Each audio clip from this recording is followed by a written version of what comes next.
हाल ही में मोरबी में एक ब्रिज गिरने की वजह से 140 से ज्यादा लोगों की मृत्यु हो गई। जी हाँ, रविवार की संध्या के समय ये जो है दुखद घटना हुई है। इस ब्रिज को ऐतिहासिक रूप से महत्वपूर्ण माना जाता था। काफी सारे पर्यटकों के द्वारा इसे देखने के लिए इस एरिया को विजिट भी किया जाता था।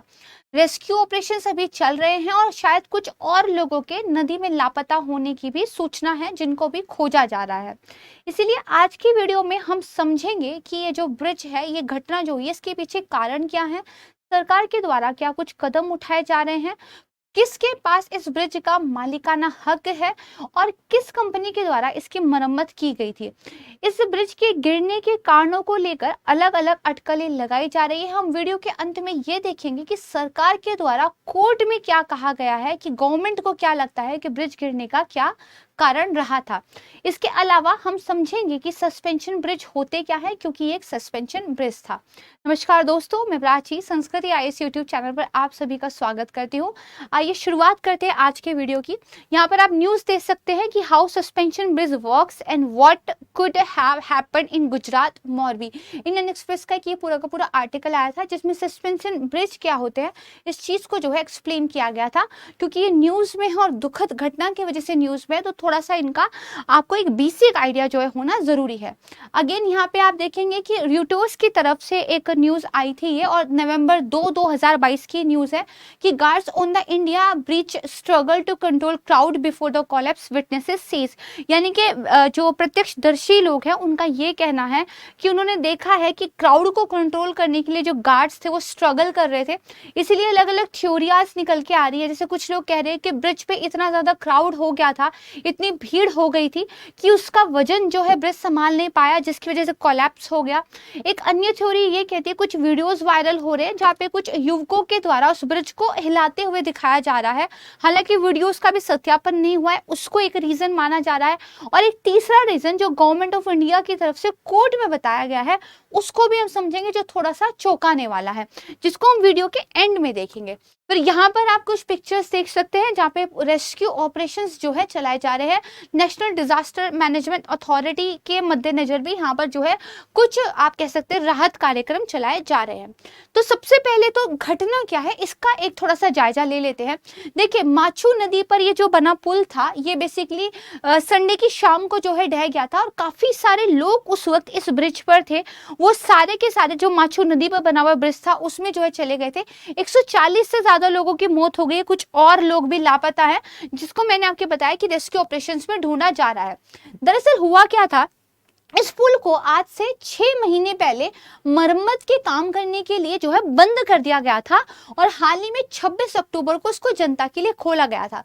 दरअसल जिस कंपनी को इसकी मरम्मत का काम दिया गया था, उस कंपनी को जो है ये कहा गया था कि करीब 12 से 13 महीने, 14-15 महीने जो है इसकी मरम्मत में लगेंगे, उसके बाद ब्रिज खोला जाएगा।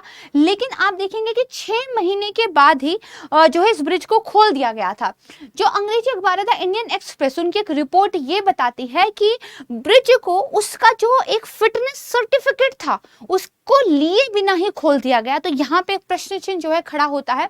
मामले की जांच करने के लिए उच्च स्तरीय पैनल का गठन सरकार की तरफ से बकायदा कर दिया गया है, और त्रासदी में जिन लोगों की मृत्यु हो गई है उनके लिए सरकार ने जो है कुछ मुआवजा राशि भी घोषित की है। जो स्टेट गवर्नमेंट है, गुजरात सरकार है, उन्होंने भी देखिए आर्थिक मदद का आप कह सकते हैं ऐलान किया है। अगेन यहाँ पे कुछ पिक्चर्स आप देख सकते हैं। कब और कैसे बना था ये पुल, पुल का एक ऐतिहासिक जो है थोड़ा सा विवरण, इसको समझ लेते हैं। घटना हमें पता चल गई, काफी दुखद थी। देखिए, मोरबी के जो राजा थे सर वागजी ठाकुर, उन्होंने लगभग 150 साल पहले, ये आजकल की बात नहीं, करीब 150 साल पहले आधुनिक यूरोपीय तकनीक का प्रयोग करते हुए इस पुल का निर्माण कराया था। दरअसल जो मोरबी के राजा थे वो यूरोपियन जो टेक्नोलॉजी थी उससे काफी प्रभावित थे, और उसका यूज करके वो कुछ ऐसा करना चाहते थे जो देखने लायक हो। इसीलिए देखिए, ये जो सस्पेंशन ब्रिज है, इस कारण ही इसको देखने के लिए बड़ी संख्या में पर्यटक आते थे, और इसको उस समय में कलात्मक और तकनीकी चमत्कार के रूप में देखा जाता था।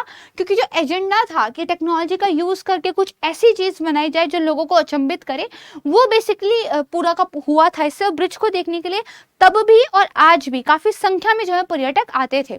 इसका जो उद्घाटन हुआ था वो देखिए 1879 को हुआ था, और मुंबई के जो तत्कालीन गवर्नर थे रिचर्ड टेम्पल, उन्होंने उन्होंने जो है इसका उद्घाटन किया था। इसके निर्माण के लिए जितनी भी आवश्यक सामग्री थी सारी की सारी इंग्लैंड से मंगाई गई थी, और इतने टाइम पहले इसमें जो निर्माण लागत आई थी वो करीब 3.5 लाख रुपए आई थी, यानी कि काफी आप कह सकते हैं कॉस्टली उस टाइम पे काम हुआ था। तो सबसे पहले तो ये पता चला कि एक घटना हुई है। दूसरा हमने पढ़ा कि जो ब्रिज टूटने की वजह से घटना हुई उस ब्रिज का क्या ऐतिहासिक विवरण था। तीसरी बात जो आती है कि एक सस्पेंशन ब्रिज था। तो जब तक हमें ये पता नहीं होगा कि सस्पेंशन ब्रिज क्या होते हैं तब तक हम कारणों को बेहतर तरीके से नहीं समझ पाएंगे जो गिरने की वजह बने होंगे। तो देखिए सस्पेंशन ब्रिज, एक फोटो आप यहाँ पे देख सकते हैं, ये इंडिया से बाहर की एक सस्पेंशन ब्रिज की फोटो मैंने आपको दिखाई है। इसको देखिए केबल ब्रिज भी कहते हैं, इसको झूला वाला पुल भी कहते हैं, क्योंकि आप देखेंगे वायर्स की मदद से बेसिकली हैंग करता है और हवा के झोंकों के साथ जो है ये मूवमेंट भी करता है। एक और पिक्चर के माध्यम से देखते हैं।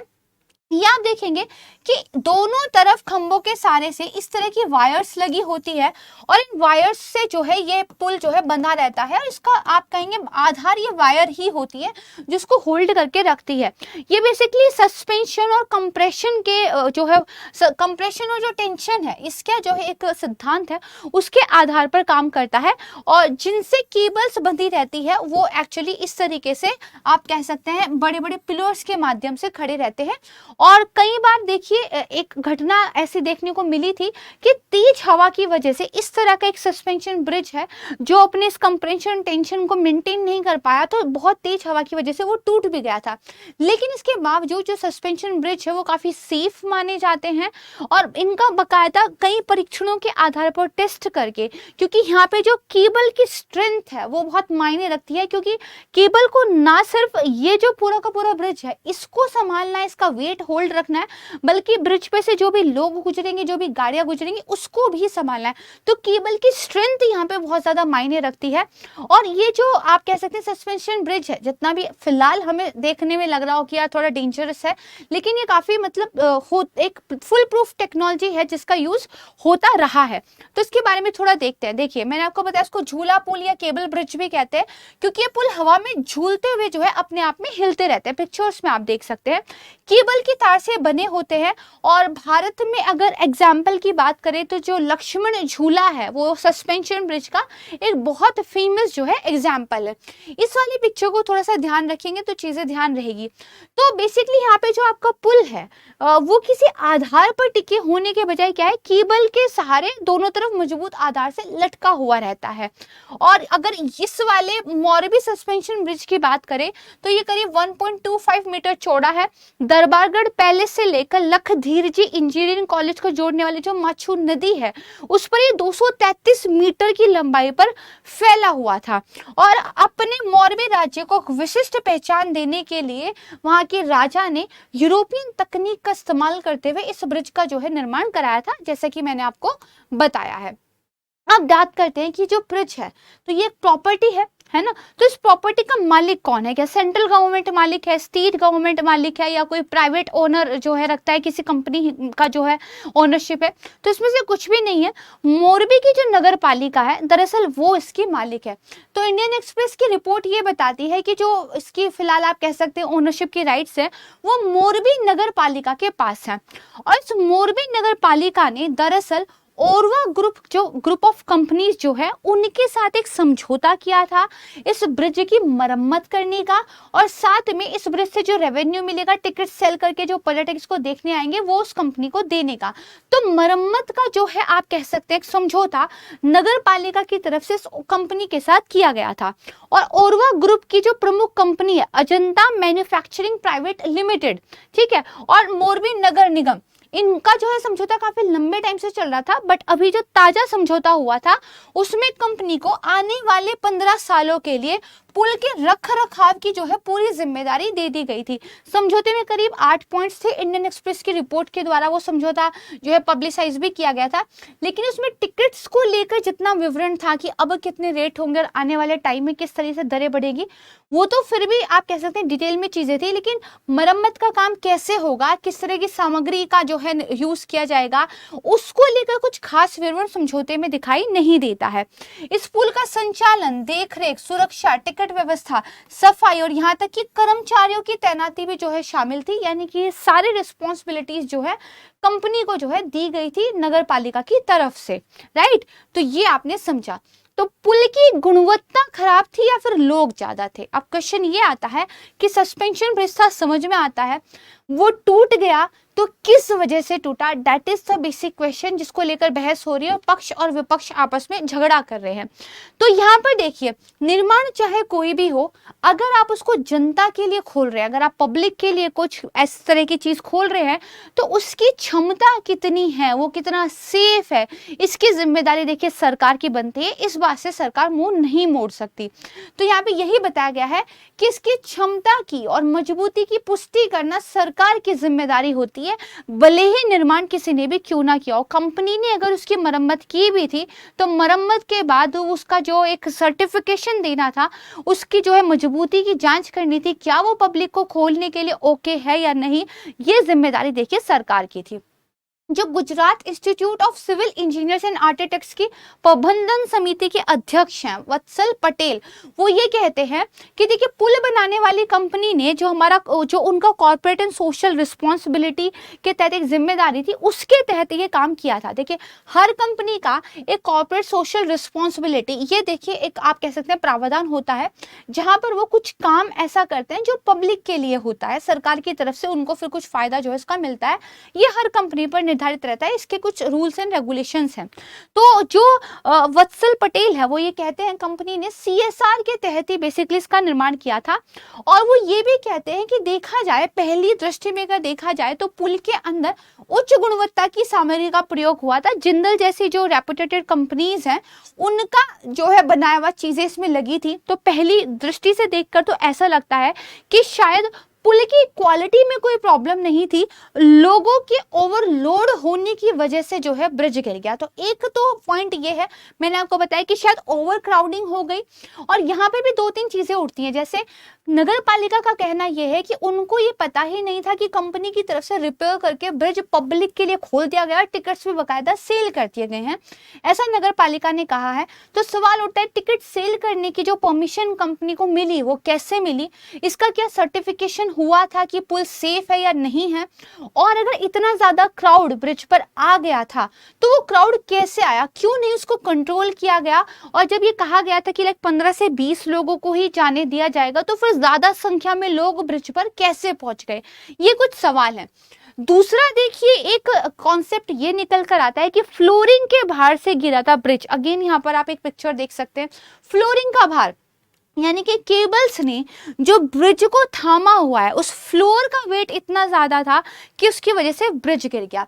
यहाँ पे देखिए फॉरेंसिक साइंस लैब की रिपोर्ट के हवाले से जो सरकारी वकील हैं, यहाँ पे देखिए गवर्नमेंट वकील की मैं बात कर रही हूँ, उन्होंने कहा है कि फॉरेंसिक एक्सपर्ट्स का कहना यह है कि पुल नई फ्लोरिंग का भार नहीं सह सका और उसके केबल टूट गए। यहाँ पे बेसिकली ये कहा गया है, एक बंद लिफाफे में रिपोर्ट जो है कोर्ट को दी गई है कि जो पुल की फ्लोरिंग थी उसको तो देखिए मरम्मत करके चेंज कर दिया गया था, लेकिन ऐसा कहा जा रहा है जो केबल्स थे वो शायद पुराने केबल्स ही यूज किए जा रहे थे। और एल्युमिनियम की बहुत भारी फ्लोरिंग जब नहीं आई तो केबल्स उसका वेट नहीं संभाल पाए, क्योंकि केबल्स पुराने थे और ये चेक हुआ कि नहीं हुआ कि केबल्स वो वेट संभाल पाएंगे नहीं। और जब इस फ्लोरिंग पर जो कि ऑलरेडी हैवी थी, जब और लोग आ गए तो उस वेट की वजह से जो है ब्रिज में कोलैप्स हुआ है, ये कह रहा है। फॉरेंसिक जो रिपोर्ट है वो बंद लिफाफे में अदालत को दी गई है, लेकिन जो अर्जी थी उसमें यह बताया गया है कि ब्रिज की केबल को नहीं बदला गया था, सिर्फ फ्लोरिंग को ही बदला गया था। 4 लेयर वाली एल्युमिनियम की जो शीट्स हैं उनसे देखिए फ्लोर को बनाया गया था, और इसका वजन इतना बढ़ गया कि पुल को थामे रखने वाली केबल इस तरह का भार सहन नहीं कर सकी और पुल जो है गिर गया है। नाउ हु इज रिस्पॉन्सिबल, ये तो टाइम बताएगा। अभी 9 लोगों की गिरफ्तारी जो है की गई है पुलिस की तरफ से, जिसमें से कुछ लोग कंपनी में भी मैनेजर के पद पे थे, और नगर पालिका का ये जो कॉन्ट्रैक्ट हुआ था कंपनी के साथ उसकी भी जांच पड़ताल हो रही है, क्योंकि कलेक्टर वगैरह के साइन थे उस पे। अभी किसी भी सरकारी अधिकारी पर या कंपनी पर डायरेक्टली ब्लेम नहीं किया जा सकता है, क्योंकि अभी जांच चल रही है। जांच में कारणों का पता चलेगा कि एक्चुअली में किसकी गलती थी। जो टिकट बेसिकली सेल करने वाले लोग थे, जो गार्ड वगैरह थे, उनको भी हिरासत में लिया गया है, उनसे भी पूछताछ चल रही है। लेकिन ये दुखद घटना थी और हमें रीथिंक करने की जरूरत है कि पब्लिक सेफ्टी के साथ इस तरह का कॉम्प्रोमाइज आखिर कब तक होता रहेगा, और क्या कुछ ठोस कदम जो है सरकार इन घटनाओं से सीख कर उठाएगी। यहाँ पर मैं एक पॉजिटिव नोट पर वीडियो को खत्म करना चाहूंगी कि जो उत्तराखंड की गवर्नमेंट है, उन्होंने एक पॉजिटिव स्टेप लिया है। यहाँ पे आप देख सकते हैं, मोराबी एक्सीडेंट से अलर्ट हुई उत्तराखंड सरकार, बदले जाएंगे करीब 436 पुराने और जर्जर पुल। आप मान के चलिए 450 की तादाद में कुछ पुराने पुल हैं उत्तराखंड में। अब उत्तराखंड गवर्नमेंट थोड़ा जागी है, that is a very good thing कि कुछ एक घटना से हमने सीखा है और अब वो जो है उनकी मरम्मत करने की ओर बढ़ रही है, क्योंकि उत्तराखंड में इस तरह के कोलैप्स ना हो। पहाड़ी इलाका है, काफी ज्यादा ब्रिजेस है, काफी मात्रा में जो है पर्यटक वहां पर जाते हैं। तो उन्होंने इस घटना से सबक लेते हुए 436 ऐसे पुराने और जर्जर पुलों की पहचान की है जिनको मरम्मत की जरूरत है, और उम्मीद करते हैं कि बाकी स्टेट गवर्नमेंट्स के द्वारा भी इस तरह के जो है कदम उठाए जाएंगे। तो मुझे लगता है कि ये जो एक घटना चर्चा में थी, ये कुछ कैसे ये सारी चीजें थी, आपको समझ में आया होगा। इसका एक जो ऐतिहासिक बैकग्राउंड था वो आपको समझ में आएगा। सस्पेंशन ब्रिज की साइंस थोड़ी सी इंपॉर्टेंट हो जाती है, तो उसको प्लीज थोड़ा ध्यान रखिएगा। पिक्चर जो दिखाई थी उसको याद रखेंगे तो चीजें आसान हो जाएंगी। बहुत जल्द मिलूंगी आपको एक नई वीडियो के साथ, तब तक के लिए नमस्कार। बने रहिए संस्कृति IAS यूट्यूब चैनल पर। जय हिंद।